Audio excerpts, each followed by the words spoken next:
ज्ञानेश्वरचा जीवन प्रवास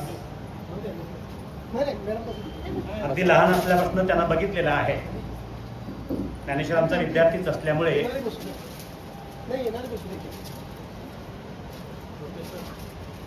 ज्ञानेश्वरनं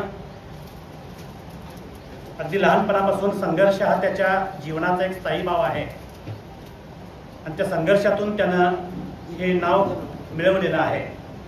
पत्रकारितेच्या क्षेत्रामध्ये करिअर करणं ही काही साधी सोपी गोष्ट नाही, कारण पत्रकार हा समाजाचा आरसा असतो आणि पत्रकार ही अशी एक व्यक्ती असते की ज्याला राजाच्या शयन कक्षापर्यंत प्रवेश असतो। म्हणजे राजा राणी जिथं झोपी गेलेले असतात तिथपर्यंत जाण्याचा एकमेव अधिकार जर कोणाला असेल तर तो फक्त आणि फक्त पत्रकारांना असतो।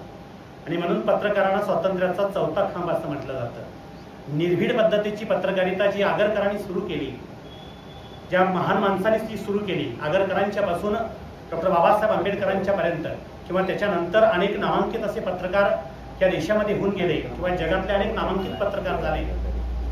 आणि मग ग्रामीण भागात पत्रकारितेचं काम करत असताना किती व्यथा आणि वेदना सहन कराव्या लागतात आणि ह्या व्यथा आणि वेदना सहन करत असताना सर्वसामान्य लोकांच्या समस्या मांडाव्या लागतात।